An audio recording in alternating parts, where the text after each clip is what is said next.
예, 오늘 은혜 받을 말씀은 마태복음 21장 12절에서 17절까지의 말씀입니다. 신약 35쪽입니다. 제가 봉독해 올리겠습니다. 예수께서 성전에 들어가사 성전 안에서 매매하는 모든 사람들을 내쫓으시며 돈 바꾸는 사람들의 상가 비둘기 파는 사람들의 의자를 둘러엎으시고 그들에게 이르시되 기록된 바 내 집은 기도하는 집이라 일컬음을 받으리라 하였거늘 너희는 강도의 소굴을 만드는도다 하시니라. 맹인과 저는 자들이 성전에서 예수께 나아오며 고쳐주시니 대제사장들과 서기관들이 예수께서 하시는 이상한 일과 또 성전에서 소리질러 호산나 다윗의 자손이야 하는 어린이들을 보고 노하여 예수께 말하되 그들이 하는 말을 듣느냐. 예수께서 이르시되 그렇다. 어린 아기와 젖먹이들의 입에서 나오는 찬미를 온전하게 하셨나이다 함을 너희가 읽어본 일이 없느냐 하시고 그들을 떠나 성 밖으로 베다니에 가서 거기서 유하시니라. 아멘. 우리는 2024년 전에 이스라엘 땅 예루살렘에서 일어난 이 사건을 교회는 이 종료주일이 될 때마다 어린 낙이 타고 예루살렘에 들어오시는 예수님의 이야기를 전합니다. 오늘 특별히 우리 예수님께서 예루살렘 성으로 들어오실 적에 어린 아이들과 아기들이 호산나 호산나 하고 외치는 것을 대제사장들과 서기관들이 이상히 여기며 예수께 네가 뭔데 이런 찬양을 듣느냐 하는 식으로 따져 묻는 것입니다. 그때 예수님께서는 말씀하시기를 너희가 어린 아기와 젖먹이들의 입에서 나오는 찬미를 온전하게 하신다는 말을 들어본 적이 없느냐 하시면서 말씀하고 있습니다.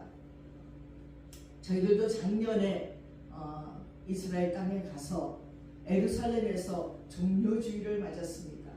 정말 기대했던 시간이어서 일부러 그렇게 날을 잡기도 했는데 이 종료주일날 벳박의 교회를 찾아서 저희들이 얼마나 또 거기는 더운지 하여튼 버스를 타고 가서 내렸는데 잘못 내려갖고 언덕을 뭐 어딘지 모르고 올라가는데 아니 우리 희명군이 어디서 유대인들이 타고 있는 차를 잡아서 함께 타고 올라가니 속으로 와 너무 좋다. 그리고 우리 희명이가 어느새 그런 말을 다 해갖고 우리를 편안하게 그 벳박의 교회 앞까지 갈 수 있었어요. 얼마나 좋았는지 몰라요.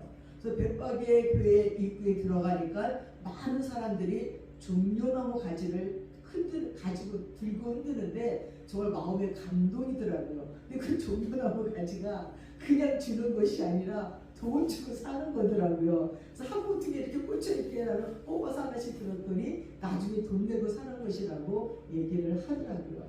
그리고 그 마당에 사천 사람들이 호산나 호산나 찬양 부르면서 뱅뱅 돌면서 춤도 추고 찬양도 부르다가 오후에 이제 벳박의 교회에서부터 예루살렘을 향해서 쫙 행진합니다.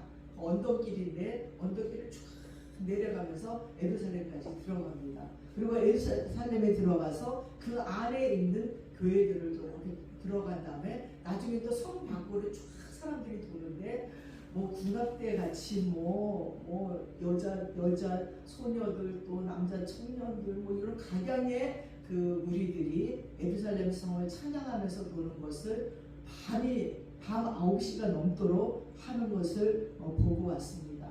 다리도 아프고 피곤하기도 하고 일행들도 놓치기도 했지만 정말 이스라엘 땅 와서 예수님이 그렇게 하셨을 그 벳박의 교회부터 어린 나이 타고 여기에 나가셨을 그때를 상상하면서 따라가는 것이 얼마나 신기했는지 몰라요. 큰 나라 사람들이 또 유튜브 하는 사람들이 옆에서 뭐 유튜브하고 공망하면 촬영하고 이러는 것들을 보면서 함께 걸어갔던 기억이 있습니다. 사랑하는 여러분, 오늘 우리 주 예수님께서는 예루살렘에 입성하셨습니다. 그리고 우리는 그것을 이렇게 계속 종료주일 때마다 기념하면서 말씀을 증거하면서 새롭게 마음을 다집니다. 오늘 예루살렘에 입성하신 주님이 오늘 우리 교회에도 그리고 여러분의 심령 속에도 입성하시기를 기원합니다. 우리 옆 사람에게 호산나 주님의 입성을 환영합니다. 한번 얘기해 봅시다. 호산나 주님의 입성을 환영합니다. 아멘. 예, 여러분도 잘 아는 그 유명한 화가 피카소가 하루는 시골을 여행을 하다가 어떤 농가에서 하룻밤을 묵게 되었어요. 그들의 친절한 대접을 받으면서 그 집 아이들과 어울려 즐거운 저녁 시간을 가졌습니다. 근데 아이들 중에 유치원을 다니는 딸이 있는데 재롱을 피우면서 얼마나 귀엽고 사랑스러운지 몰라요. 그래서 피카소가 그 온 집에 있는 아이들에게 둘러싸여서 너무나 즐겁고 기쁜 거예요. 그래서 피카소는 즐거운 마음에 그 유치원을 다니는 어린 아이에게 얘야, 네 손수건을 하나 갖고 와. 내가 거기다 그림을 그려줄게 하고 말을 합니다. 아니 그랬더니 이 아이가 벌떡 일어나더니 엄마한테 가서 매달리면서 엄마 저 아저씨는 이상한 사람이야. 내 예쁜 손수건에 물감칠을 하려고 해 하면서 손가락질을 하는 것입니다. 여러분 들으면서 어떻게 생각합니까? 바보 같은 아이. 이 아이는 후일에 몇 억을 벌 뻔했는데 그 기회를 놓치고 말았구나 하는 생각을 할 것입니다. 왜? 피카소가 누군지 모르니까. 전에 우리도 집안의 귀한 물건이 철모르는 아이들에 의해서 옛날에는요 뭐 지금같이 않아요. 뭐 길에 지나가요 정수가 쩌끄덕 그 과일숲이 어떻게 이렇게 큰지 쩌끄덕 하고 가면은 애들이 막 집에 부엌에 들어가서 뭐 아무거나 갖다가 엿먹고 먹는 거예요. 그러니까 막 엄마 몰래 할머니 몰래 바꿔먹고는 또 저녁이 되면 그릇이 없는 거예요. 이거를 어디 갔니 그러면 다 엿먹고 먹은 거예요. 그래서 동네를 엄마랑 할머니 옆에 도망다니는 아이들, 매를 맞는 아이들, 혼나는 아이들이 많이 있었습니다. 아이들뿐만 아니라 어른들도 집안에 있는 물건을 헐값에 의해서 고물상에 팔고 나서 그것이 굉장히 가치 있는 물건임을 알고 나중에 땅을 치는 경우가 있습니다. 요즘은 시대가 변하니까요. 엿장수가 엿사시와 엿서서가 아니라 띵동 당근입니다. 당근이다 파세요. 이제 당근에다가 우리의 필요 없는 물건들을 갖다 팔기도 하고 거기서 또 필요한 물건을 사기도 합니다. 그래서 야 시대가 변하니까 엿장수 아저씨가 이제 당근이 됐구나 하는 생각도 해봅니다. 그 반대로 헐값에 산 물건이 나중에 그 물건의 가치를 제대로 평가받고 대박을 터뜨리는 경우도 있습니다. 요즘도 그런 프로가 있더라고요. 명품을 감별하는 사람들이 동네에 가서 사람들이 갖고 온 물건들을 감별해 주는 거예요. 근데 어떤 사람은 여행을 갔다가 만물상 길에서 막 파는 데서 하나 샀대요. 근데 그게 이렇게 보니까 막 너무 귀한 거예요. 그래서 이런 걸 어디서 샀냐고 이거는 지금 돈이 엄청나게 나갑니다. 그러면 굉장한 것 같은 그런 기분을 느끼는 것을 TV에서도 볼 수도 있습니다. 모방작으로 알고 헐값에 사들인 그림들이 수백억 원으로 호가하는 명작인 것으로 판명되어 화제가 된 적도 있습니다. 영국 대중지 텔레그래피에 의하면 지난 2000년 프랑스에서 열린 한 경매장에서 한 스위스의 고미술 수집가가 라모아논 가문이 내놓은 수십 점의 그림 중 홀바인의 제자 중 한 명이 그린 모방장으로 알려진 한 초상화를 350만 원에 샀어요. 그래서 모방작인 만큼 소장 가치가 떨어져서 구매를 할까 말까 고민하다가 그래도 원래 홀바인의 그림을 좋아해서 그 그림을 사드리기로 마음먹고 샀습니다. 근데 몇 년 뒤에 놀라운 일이 벌어진 거예요. 이 그림이 모방작이 아니라 홀바인이 16세기에 그린 작품이라는 사실이 판명됐습니다. 그리고 전문가들은 세밀한 묘사와 특징 등 홀바인의 기법과 일치하다는 의견을 냈고 또한 적외선의 실험 결과로 그 그림이 독일 르네상스 대표적인 화가 한스 홀바인 2세가 1497년, 1543년에 진품으로 판명이 났어요. 이 고미술가들의 말에 따르면 이 그림의 가격은 정확히 나와 있지 않지만 지금 홀바인의 토마스 와이어트 조사가가 무려 130억 원에 팔렸으니까 이 그림을 한 100억은 받을 수 있을 거라고 전문가들이 말을 했습니다. 여러분, 어떤 물건이든지 그 물건의 가치를 제대로 알기는 어렵습니다. 하물며 그보다 더 어려운 사람의 가치를 바로 평가하기는 더 어렵다는 것입니다. 이 피카소의 그림은 그 어린아이와 엄마는 안목이 없어서 손수건에 피카소의 그림을 받아내지 못했습니다. 그거 한 폭만 받아놓았더라면 훗날에 얼마나 큰 돈이 되겠습니까? 그런데 그 아이도 그 엄마도 그 가치를 몰랐고 피카소가 누군지 몰랐다는 것이라는 겁니다. 돈이 문제가 아니에요. 얼마나 영광입니까? 아무데도 없는 피카소의 그림을 자기 아이의 손수건에 그려질 영광을 놓쳐버리고 말았다는 것입니다. 전설의 피카소라는 것을 몰랐다는 것입니다. 사랑하는 여러분, 때때로 우리는 안다는 것과 모른다는 것이 얼마나 엄청난 차이가 있다는 사실을 모를 때가 있습니다.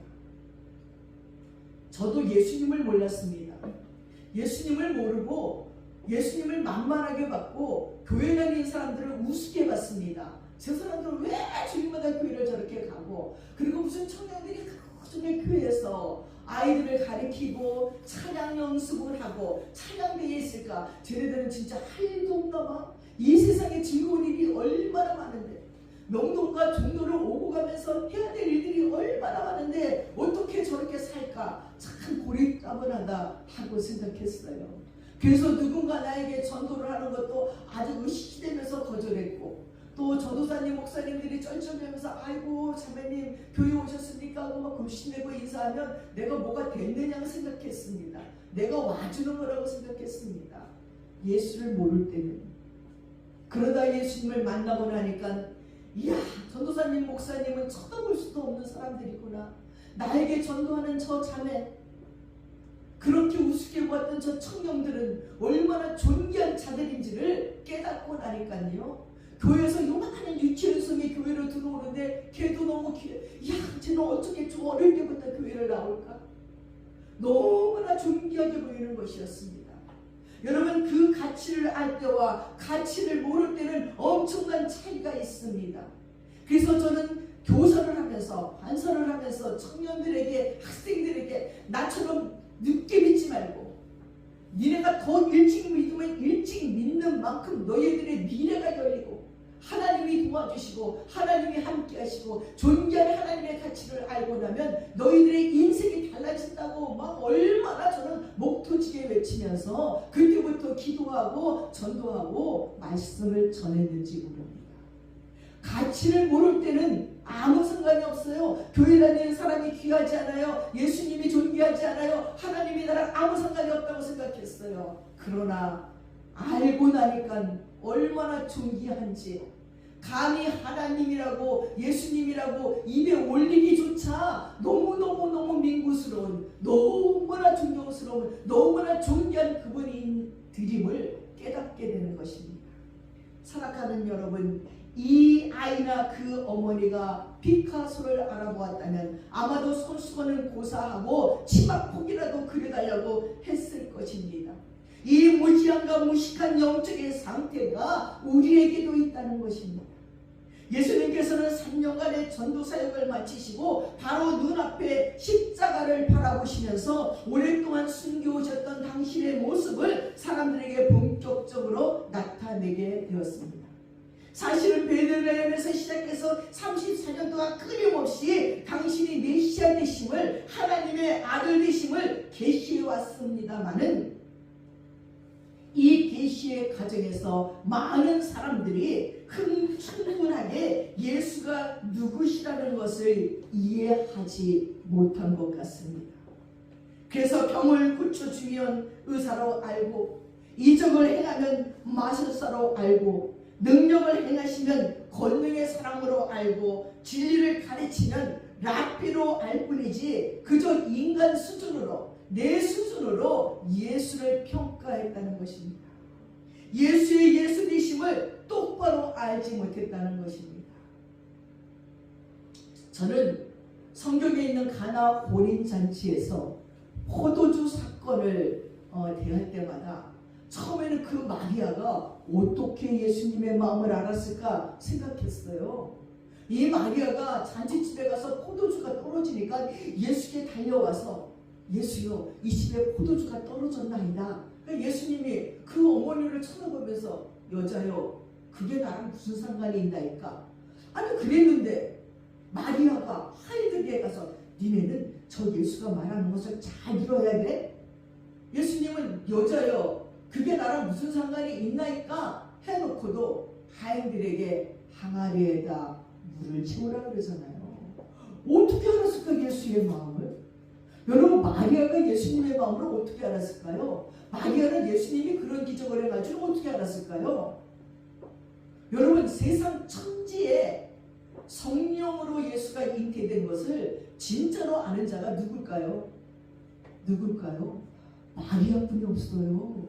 자기가 뵀으니까, 자기가 성령으로 예수를 뵈고 낳기 때문에 마리아는 알아요. 이 예수는 내 아들이 아니라 성령으로 내 뱃속에 오셔서 오신 하나님이심을, 그가 예수이심을 마리아만은 알고 있어요. 그러니 말하지 않아도 예수님은 기적의 사람, 능력의 사람, 하나님 왕의 왕이라는 것을 마리아는 알고 있기 때문에 예수께 달려가서 포도주가 떨어졌나이다, 이 세상 살다가 어떤 어려움이 와도 예수께 가면 다 해결된다는 걸 마리아는 알았다는 것입니다. 그래서 마리아는 예수께 가서 예수여, 이 문제를 해결해 주세요. 당신만이 해결할 수 있습니다. 알고 있는 것이 마리아예요. 안다는 거, 이게 이렇게 중요한 거예요. 근데 예수는 모르는 척하는 거예요. 여자요, 그게 나랑 무슨 상관이 있나이까? 하지만 효성 지극한 우리 예수님이 가만 계시지 않잖아요. 하인들을 부르더니 저 항아리에 물을 가득히 채우라. 우리 가나의 혼인잔치 교회도 갔잖아요. 거기 비낭아리들이 있더라고요. 그 항아리에 막 물을 채운 거예요. 그 물은 원래 유대인들은 사람이기 때문에 조리를 싣고 다니니 이 남의 집에 들어가면 먼지가 가득 있기를 바래. 그래서 그 물을 받아다 발 닦는 물이었어요. 근데 그 물을 다 채우고 그 다음에 연회장에게 갖다 주라. 딱 먹어보니까 너무 맛있는 포도주가 된 거예요. 그런 사건이 일어나는 배후에는 예수를 알고 있는 마리아가 있다는 거예요. 여러분, 예수를 안다는 게 이렇게 중요해요. 여러분의 인생이 예수를 안다면 물같은 인생의 포도주로 바뀔 수 있어요. 알아야 돼요. 그분을 만나야 돼요. 몸소 체험해야 된단 말이에요.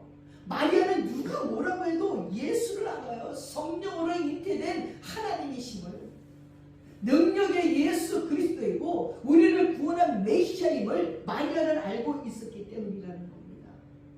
근데 예수님의 제자들도요, 3년 동안 쫓아다니면서 예수님을 충분히 알지 못했어요. 병이 들었던 난자들도, 귀신이 쫓겨나간 자들도, 멀 것을 구한 자들도 예수를 충분히 알지 못했다는 것입니다.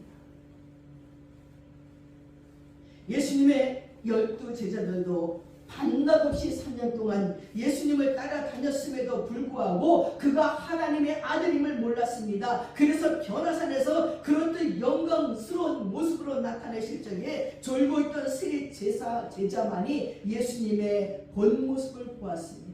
그때는 이 베드로, 요한, 야고보가 너무나 놀라서 주여, 우리가 여기다 초막셋을 짓고 엘리야와 모세와 주님을 모시고 여기서 살자고 말했습니다. 변화된 해같이 빛나는 주님의 얼굴과 전설의 엘리야와 전설의 모세를 황송하게 거기서 보게 되니까 얼이 빠져버렸어요. 정신이 하나도 없어요. 그러나 그 신비한 체험도 감동도 그저 꿈같이 지나가는 얘기가 되고 말았습니다. 이상하다 싶었겠지요.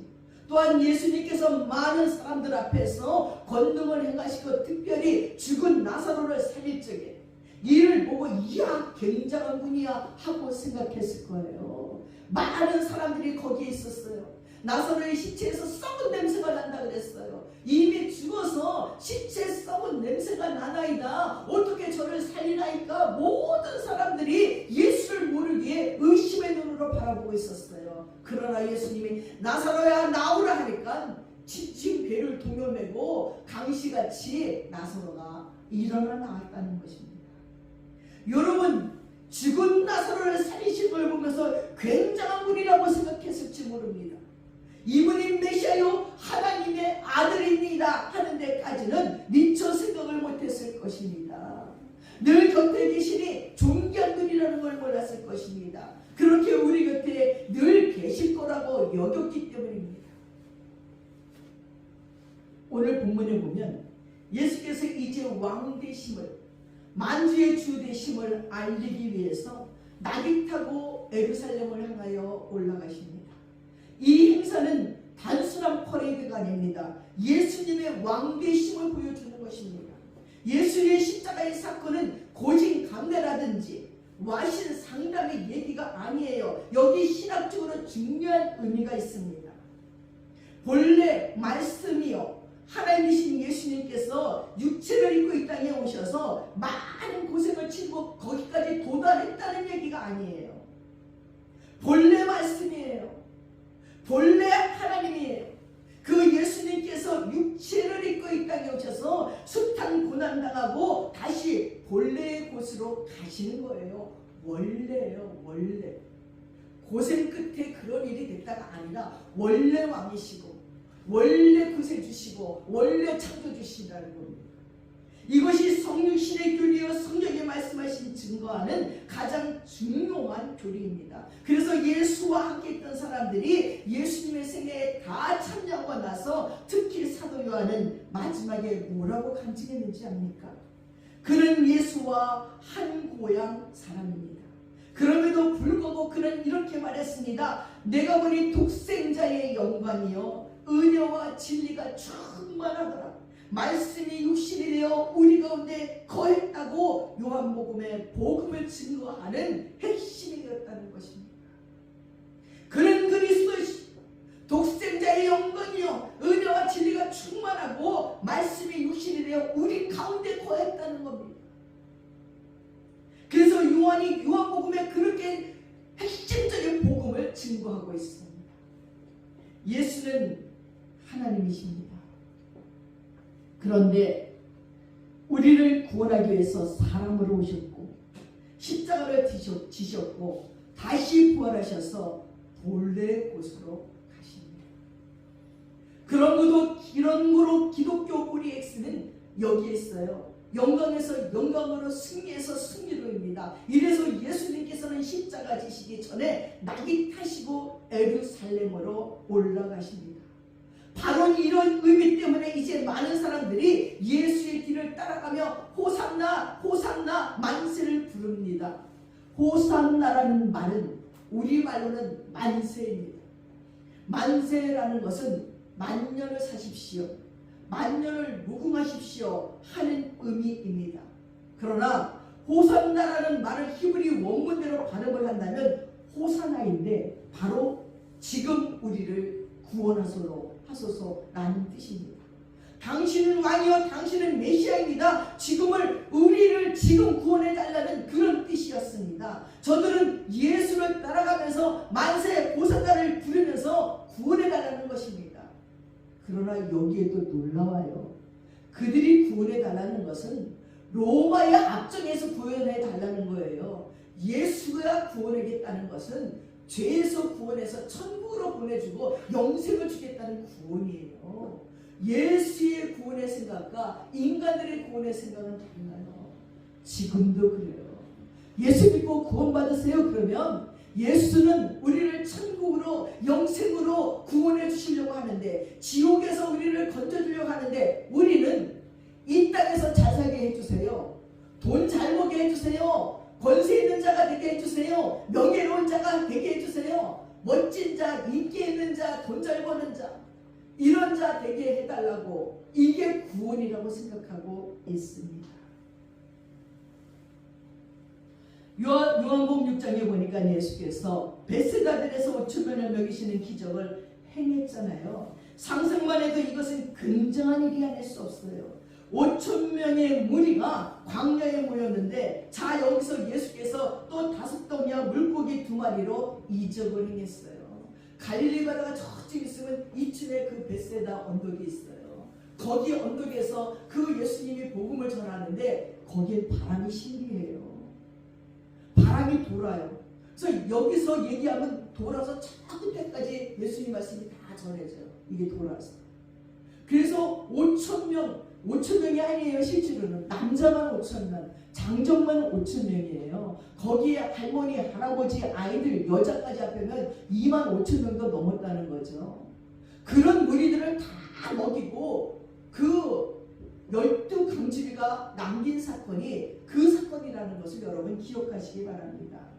구름같이 모인 무리들이 디베라 강가에 쭉 앉혀놓고 이 떡을 먹였다는 거예요. 얼마나 굉장했고 얼마나 흥분이 되었겠습니까? 전에요 오프라 윈프리 쇼에서요 돈이 없어서 너무 가난해서 자동차를 갖지 못해서 막 미국은요 자동차가 없으면 버스도 없어요. 전철도 없어요. 전철이나 버스 같은 건 LA나 뉴욕에만 있어요. 그리고 나머지는 대중교통이 없으니까 다 자기 자가용이 있어야 되는데 이 자가용이 없으니 아이들을 학교도 보내지 못하고 뭐 일을 못하는 거예요. 그래서 이 오프라 윈프리 쇼에서 그렇게 돈이 없어서 자동차를 갖지 못하는 사람들을 방송에 다 출연시켰어요. 그리고 그 중에 한 사람에게 가장 어려운 사람에게 자동차를 선물하는 거예요. 그랬더니 그 가난한 여자가 자동차를 선물 받으니까 얼마나 좋겠어요. 펄쩍펄쩍 뛰니까 방청 속에 있는 모든 사람들이 부러워서 바라보는 거야. 나도 당첨되면 얼마나 좋을까. 근데 조금 후에 엄청난 일이 생겨요. 이 오프라 윈프리가 드리는 선물이 있습니다 하더니 여기에 있는 방청객 1,000원에게 자동차를 드립니다. 막 난리가 났어요. 난리가 막 거기 사람이 일어나 뛰고 춤을 추고 야 저도 거기 가보고 싶더라고요. 얼마나 좋을까. 얼마나 신날까. 막 사람들이 한우 소리를 하며 기뻐하며 옆에 사람을 얼싸는 모습들이 정말 신나고 행복해 보였습니다. 사랑하는 여러분, 여러분의 이적에 놀란 사람들의 반응이 예수님의 이적에 놀란 사람들의 반응이 어떤 모습으로 나타났을까요? 성경에 보니 예수를 억지로 받들어 왕으로 삼으려는 거예요. 그래서 예수님이 낙이 타고 예루살렘에 입성하니까 호산나 호산나 다윗의 왕으로 오시니 이게 뭐냐 우리 왕이 되달라는 거예요. 그럼 우리는 먹을 거 그때처럼 기적으로 공짜로 먹고 공짜로 살 수 있다고 생각하기 때문에 그렇게 환영했던 것입니다. 이분만 왕이 된다면 정치적인 혁명도 가능하고 로마에서 완전히 자기들이 자유로울 수 있고 보기 싫은 사람을 다 몰아낼 수 있고 사적한 경제적인 문제 그리고 복잡한 사회 문제 등이 다 깨끗하게 해결되리라 여겼습니다. 우리나라도 요즘 의사들이 파업을 하고 아니 뭐 의대생들을 좀 더 뽑겠다는데 이 난리를 피고 이런 문제들이 다 해결되리라고 여겼어요. 예나 오늘이나 한 사람의 역할이 얼마나 중요한지 몰라요. 한 사람의 역량에 따라서 모든 문제가 풀리거나 꼬이거나 하는 것입니다. 이제 예수의 능력으로 그 권능으로 지혜로 모든 적을 소탕해버립니다. 호산나 다윗의 자손이여 호산나 호산나 외쳤던 그들의 찬양을 예수님은 십자가에서 완성시켰어요. 자기네들은 만세하며 우리를 구원해달라 했지 진짜 구원해준 거예요. 죄에서 지옥에 갈 수밖에 없는 우리를 천국으로 완전 해결입니다. 영생으로 해결해주는 그 구원의 역사가 바로 여기에 있다는 것입니다. 우리를 구원해주세요 했던 이들의 찬양을 완성시키고 구원한 사건이 바로 오늘 종료주일 낙이 타고 오시는 예수님의 예루살렘 입성입니다. 그리고 십자가의 사건입니다. 우리도 그 골고다 언덕을 올라가서 그 십자가에 못 박힌 꼭대기 마지막까지 가봤습니다. 이제는 관광지가 돼서 그냥 구경하면서 가지만 가시다가 넘어졌던 자리 그 자리들을 우리는 그냥 구경하면서 가지만 심각한 거예요. 그 일이 있었기 때문에 우리에게 구원의 역사가, 지옥 갈 수밖에 없는 우리가 천국으로 옮겨진다는 것을 여러분 꼭 기억하시기 바랍니다. 사랑하는 여러분, 여러분의 문제가 무엇입니까? 그분은 그 문제를 가지고 해결해 주기 원하시고, 우리가 그 문제를 가지고 호산나 다윗의 자손이요, 우리의 왕으로 오시는 이요 하고 찬양하면 그대로 완성시켜 주신다는 거예요. 우리는 내 이기적인 생각으로 호산나 불렀지만 우리 주님은 우리를 다 알고 계시니 우리 속에 있는 모든 문제를 해결해 주십니다. 해마다 오늘 종료주일이나 올해는 여러분의 삶 속에, 여러분의 문제 속에 존귀하신 주님이 여러분의 심령 속에 입성하셔서 여러분의 모든 문제를 해결받으시고 그 능력의 장중에 기뻐 뛰며 춤추는 여러분들 되시기를 축원드립니다. 기도하겠습니다. 할렐루야. 참 좋으신 아버지 하나님, 그 2024년 전에 예루살렘에 낙이 타고 입성하시는 예수님께 그들의 겉옷을 까면 호산나 호산나 다윗의 자손이여 우리를 구원해 달라고 외쳤던 그 이스라엘 백성들, 어린 아기들까지 그들의 모든 소원들을 들어주시며 십자가에 못 박혀 돌아가신 예수 그리스도의 엄청난 사랑과 능력이 오늘 여기에도 임할 수 있도록 도와주십시오. 내가 갖고 있는 이 문제를 해결해 주시고 내 구원의 문제를 해결해 주십시오. 아직도 내 심령 속에 예수 그리스도가 오시지 못했다면 오늘 마음의 문을 열고 그 예수를 내 심령 속에 모시오니 주님 내 안에 들어오셔서 내 모든 문제와 내 인생을 해결해 주시옵소서. 우리 아가페 교회의 모든 문제를 해결해 주시옵시고 이곳에 왕으로 역사하시고 메시아로 역사해 주시고 우리 삶 속에 메시아로 역사하여 주시옵소서. 감사드리며 우리 예수님의 이름 받들어 기도드렸사옵나이다. 아멘. 다 함께 자리에서 일어나셔서 312장 찬양하겠습니다.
주 찬양하고 기도하며 내 몸을 인서하라. 주 약속하신 모든 은혜 내게서 일어나리.